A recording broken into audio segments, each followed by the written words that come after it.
কোরবানির বাজার কাঁপাতে প্রস্তুত বাদশা খুররম, সম্রাট, সোনা মিয়া ও লাল পাহাড়। বাহারিরামের এই ষাঁড়গুলোর দাম উঠেছে 18 লাখ টাকা পর্যন্ত। জয়পুরহাট জেলায় এই প্রথম খামারিরা বাণিজ্যিক ভাবনার পাশাপাশি শখের বশেও পালন করছেন বিভিন্ন পশু। জেলার আক্কেলপুর পৌর শহরের অভিজাত পরিবারের খামারি সেকান্দার চৌধুরী। পরিবারের প্রায় সব সদস্যের নামই কোনো না কোনো বাদশাহের নামে। সেই পরিবারের খামারে রয়েছে 32 মণ ওজনের বিশাল আকৃতির ষাঁড়, যার নাম রাখা হয়েছে বাদশা খুররম। মুঘল সম্রাট শাহজাহানের আসল নাম ছিল শাহজাদা খুররম। তার নাম অনুসারেই ষাঁড়টির নামকরণ করা হয়। গত 5 বছর ধরে সেকান্দারের খামারেই বড় হচ্ছে খুররম। তার দাম হাঁকা হচ্ছে 18 লাখ টাকা। 2019 সালে 5 বছর গরুটির বয়স হয়েছে। গরুটি গত বছরই গরুটি বাজারজাত করার মতো পরিবেশ হয়েছিল। আমি এই গরুটি মায়ার কারণে গরুটি আরও 1 বছর লালন পালন করলাম।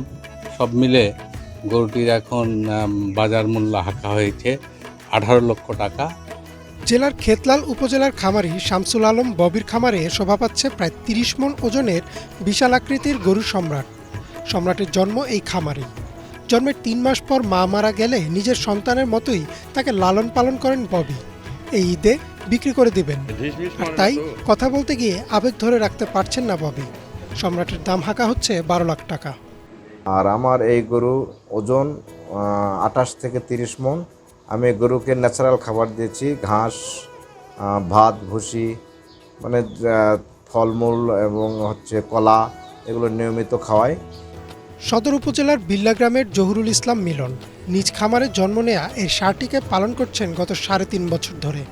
7 ফুট উঁচু ও 10 ফুট লম্বা এই গরুটির ওজন প্রায় 29 মণ। এলাকার সবাই একে ডাকে সোনা মিয়া নামে। সোনা মিয়ার দাম হাঁকা হচ্ছে 13 লাখ টাকা। দাম চাচ্ছে 13 লাখ। এর ভিতর এখন লোকজন আউসেজ আছে, এর ভিতর দাম দর করে করে নিয়ে দেব। আমাদের উচ্চতা হলো 7 ফিট, আর মানে লম্বাই আছে 10 ফিটের একটু কম আছে, 2 ইঞ্চি কম আছে।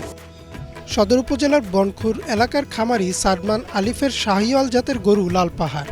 প্রায় 1000 কেজি ওজনে এই গরুটির দাম হাঁকা হচ্ছে 10 লাখ টাকা। অনেকেই অনলাইনে ও সরাসরি ইতিমধ্যেই যোগাযোগ করেছেন তার সাথে।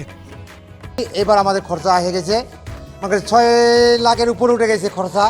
তো দেখি এবার ভাগ্যবান ব্যক্তি কে আছে আমাদের এই লাল পাহাড়ের জন্য, তবে আশা করি আমরা পাবো এই ভাগ্যবান ব্যক্তিকে। জেলা প্রাণী সম্পদ কর্মকর্তা জানান, জেলায় এবার চাহিদার চেয়েও 1,66,000 বেশি গবাদি পশু প্রস্তুত রয়েছে। আসন্ন ঈদুল আজহা উপলক্ষে জয়পুরহাট জেলায় প্রায় 3,09,271টি কোরবানিযোগ্য গবাদি পশু প্রস্তুত রয়েছে। এই জেলায় এই বছরের চাহিদা 1,66,385। সেই হিসাবে প্রায় 1,42,886টি কোরবানিযোগ্য পশু উদ্বৃত্ত রয়েছে।